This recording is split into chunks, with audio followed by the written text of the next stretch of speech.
Hello everyone, welcome to my channel once again.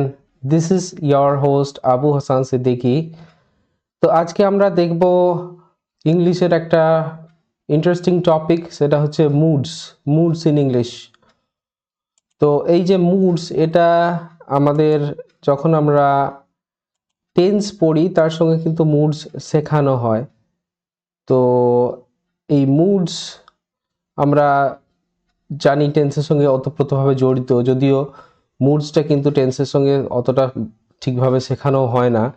তো আজকে আমরা দেখব মুডস কাকে বলে, understanding moods in English grammar. Moods কি?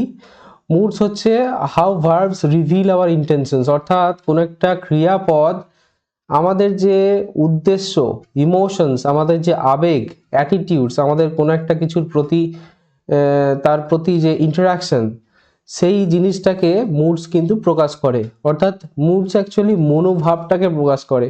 আমরা বলি না যে আজ আমার মুড ঠিক নেই, তো এই মুড যদিও সেই মুড নয়, এই মুড হচ্ছে ইংলিশ গ্রামারের মুড, তবুও এখানে কিন্তু ইন্টেনশন, ইমোশনস, অ্যাটিটিউড এগুলো কিন্তু জড়িত। তো এটা কি কম্প্রিহেন্সিভ এক্সপ্লোরেশন অফ দ্য 6 কি গ্রামাটিক্যাল মুডস, অর্থাৎ 6টা বিশেষ গ্রামাটিক্যাল মুডস যেগুলো আছে সেগুলো আজ আমরা দেখব, যেটা সেন্টেন্সগুলোকে শেপ করে। তো আমরা প্রথমে জেনে নেব what is mood in grammar, অর্থাৎ গ্রামারে, ইংলিশ গ্রামারে মুড কাকে বলে। In grammar, mood refers to the form a verb takes to show the speaker's attitude or intention towards the action being described. যেটা বললাম, মুড কি কাকে রেফার করে? To the form of verb takes, অর্থাৎ একটা verb কি form নেবে, হ্যাঁ, এবং সেই ভার্বটা কি দেখাতে পারে? স্পিকারস অ্যাটিটিউড, অর্থাৎ যে বক্তা তার অ্যাটিটিউড অর ইন্টেনশন, উদ্দেশ্য বা তার attitude towards the action being described, যে অ্যাকশনটা, যে কার্যটা হচ্ছে, সেই কার্যটাকে বর্ণনা করার জন্য বক্তার যে অ্যাটিটিউড বা ইন্টেনশন, হ্যাঁ, সেটাই কিন্তু মুডস আমাদেরকে দেখায়। এবং কার থ্রু দিয়ে আমরা এই মুডকে চিনতে পারবো? ভার্বের ফর্মের থ্রু দিয়ে। ঠিক আছে, মানে হচ্ছে আমি যখন একটা কথা বলছি তখন আমার মেন্টাল স্টেটটা কীরকম, আমি খুব খুশি আছি, না আমি খুব ডিপ্রেসড, না আমি খুব মানে আবেগতাড়িত হয়ে বলছি, হ্যাঁ, বা আমি অর্ডার করছি, আদেশ করছি, না অনুরোধ করছি, এই সবগুলো যেগুলোর যার মধ্যে দিয়ে জানা যায় সেটাই কিন্তু অ্যাকচুয়ালি মুড। তো এখানে দিয়ে দেওয়া হয়েছে অ্যাটিটিউড আর ইন্টেন্ট, অর্থাৎ mood shapes whether we state facts, issue commands or express wishes. অর্থাৎ মুড কি বলে দেয় যে আমরা কোনো একটা তথ্যকে বলছি, না কোনো একটা আদেশকে ইস্যু করছি, আদেশ করছি, না একটা ইচ্ছাকে ব্যক্ত করছি। তো এইগুলো যার মাধ্যমে জানা যায় একটা সেন্টেন্সে, তাকেই কিন্তু আমরা মুডস বলবো। আর মুডস কি কিসের জন্য ব্যবহার করা হয়? ক্ল্যারিটি আর ফ্লুয়েন্সির জন্য। ক্ল্যারিটি কীরকম? যে যদি আমরা কারেক্ট মুড আমরা চিনতে পারি, বা কারেক্ট মুড ইউসেজ এনশিওরস যে আমরা যে মেসেজটা দিচ্ছি কোনো একটা সেন্টেন্স উচ্চারণের মাধ্যমে, বলার মাধ্যমে, সেটা ঠিকভাবে, সঠিকভাবে যেন বক্তার কাছে পৌঁছায়। এবং ফ্লুয়েন্সি, অর্থাৎ মুড যদি আমরা মাস্টার করতে পারি তাহলে কিন্তু আমাদের কমিউনিকেশন অনেকটা ন্যাচারাল হবে। ঠিক আছে, আমরা যখন যে আবেগটাকে ব্যক্ত করতে যাব, বা যে অর্ডার বা রিকোয়েস্ট, সেগুলোকে ঠিকভাবে ব্যক্ত করতে পারবো। এটাই কিন্তু মুডস শেখার অ্যাকচুয়ালি উদ্দেশ্য। এবার দেখে নেব মুডস কটা।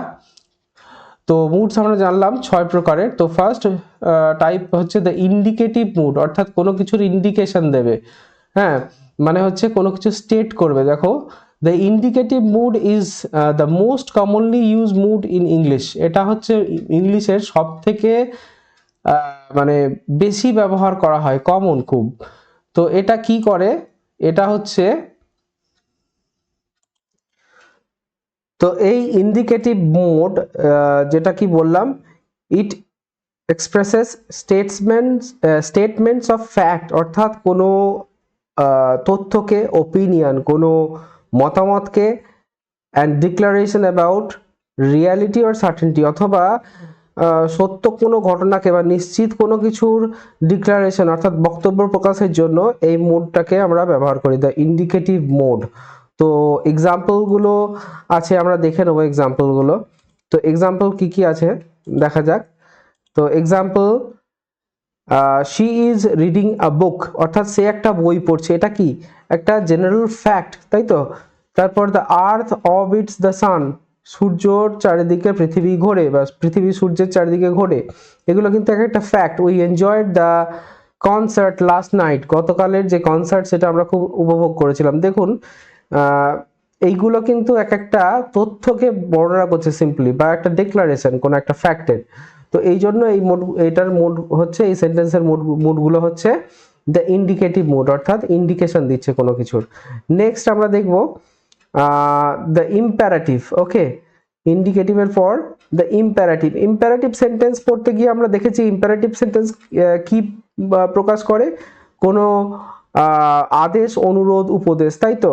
তাহলে ইম্পারেটিভ মুডও সেরকম, is use to issue orders, give instructions, make request or offer advice, অর্থাৎ আদেশ, অনুরোধ, উপদেশ, হ্যাঁ, এইগুলো বা কাউকে নির্দেশ দেওয়া, এইগুলো যখন যে সেন্টেন্সের মাধ্যমে প্রকাশ পায় সেই সেন্টেন্সের মুডটা কি হবে, দ্য ইম্পারেটিভ মুড, মানে হচ্ছে এগুলোর ইম্পারেটিভ মুড থাকবে।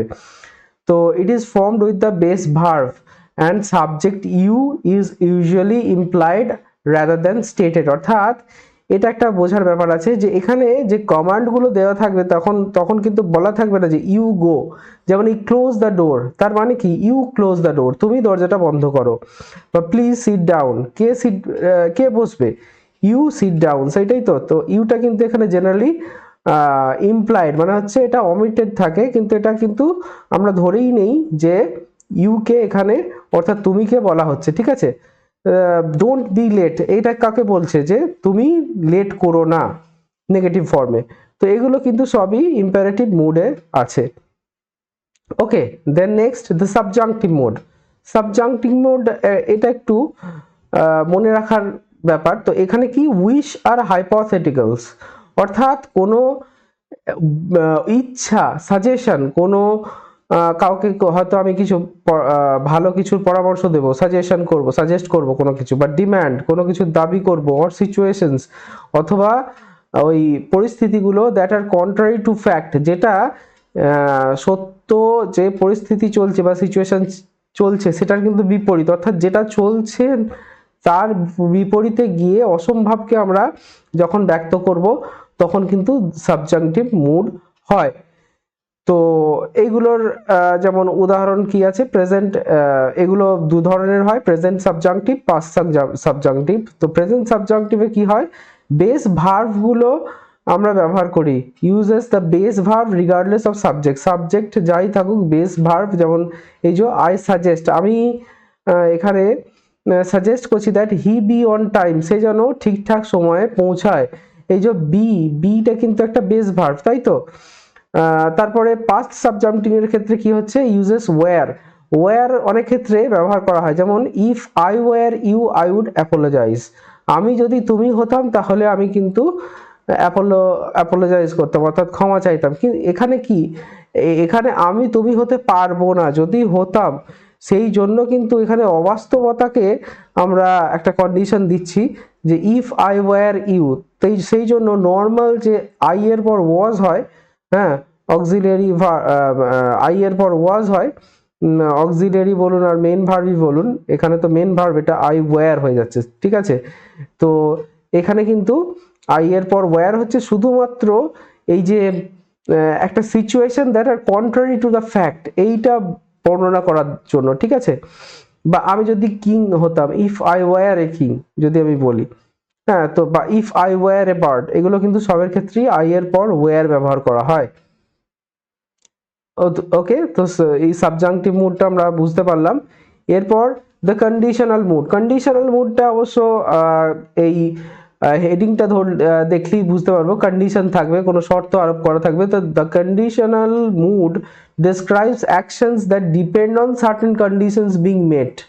তো এটা কি বর্ণনা করে, যে অ্যাকশনস, কোনো কার্যকলাপ that depend on certain conditions being met, যেটা নির্ভর করবে কোনো একটা পার্টিকুলার শর্ত সেটা মানে পূরণ করা হলো না হলো না।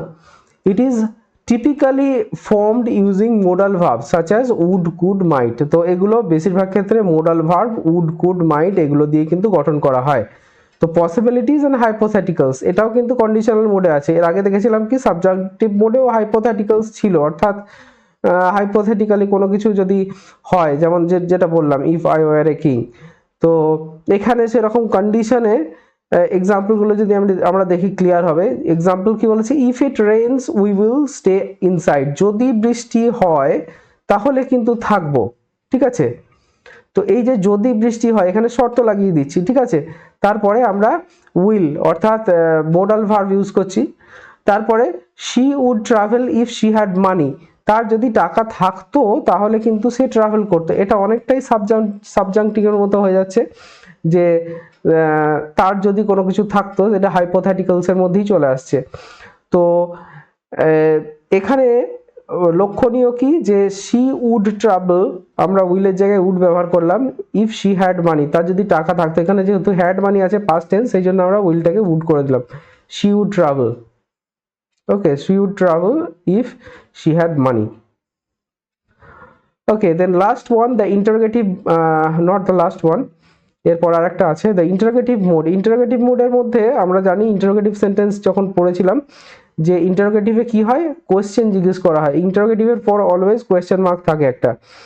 তো the interrogative mode is use to seek information, confirmation or clarification. কি কি ইন্টারোগেটিভ মুড ব্যক্ত করে, কোনো কিছু তথ্য জানার জন্য, কনফার্মেশন কোনো কিছু তথ্যকে শিওর হওয়ার জন্য, কোনো কিছু তথ্য সম্পর্কে যে হ্যাঁ এটা ঠিক, আমি আরেকবার জিজ্ঞেস করে জেনে নিই, তো জিজ্ঞেস করার জন্য।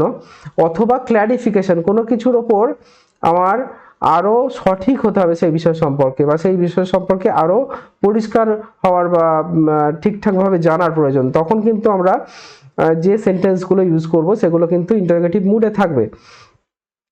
তো it is typically formed by inverting the subject and an auxiliary verb do have be and always ends with a question mark। যেটা বললাম always ends with a question mark থাকবে শেষে। এবং এটা যে নর্মাল ইনভার্টিং দ্য সাবজেক্ট মানে কি, যখন কোয়েশ্চেন করব তখন সাবজেক্টটা কি হয়ে যায়, সাবজেক্টের আগে কি হয়ে যায়, অক্সিলিয়ারি ভার্ব আসে। সেই জন্য বলছে যে আমরা জানি কি নর্মাল স্টেটমেন্টে প্রথমে সাবজেক্ট তারপর অক্সিলিয়ারি ভার্ব আসে, কিন্তু যখন আমরা ইন্টারোগেটিভ করছি তখন ডেফিনেটলি অক্সিলিয়ারিটা চলে যাবে সাবজেক্টের আগে। তো এটাই বলছে inverting the subject and an auxiliary verb. উদাহরণগুলো যদি আমরা দেখি, yes no question, informal question, tag question, এগুলো তো আমরা জানি। ইয়েস নো কোয়েশ্চেন কি, যার উত্তর হ্যাঁ অথবা না হয়, যেমন আর ইউ কামিং, তুমি কি আসছো। তারপর informal question, did she finish the report, সে কি রিপোর্টটা শেষ করেছে। এখানে যেহেতু পাস্ট ডিড আছে, পাস্টের জন্য আমরা লাগালাম ডিড এখানে। এবং শি ফিনিশটা কিন্তু প্রেজেন্ট টেন্সে, যদিও এটা কিন্তু পাস্ট টেন্স, যেহেতু সামনে ডিড আছে। Okay, then tag question, you know that, তুমি জানো। Didn't you, you knew that, you knew that, তুমি জানতে। ডিডন্ট ইউ, তুমি কি জানতে না।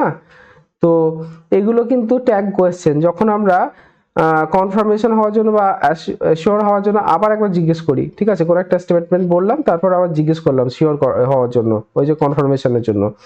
তো এটাই কিন্তু হয়ে গেল ট্যাগ কোয়েশ্চেন, এবং এটা কিন্তু ইন্টারোগেটিভ মুডে আছে।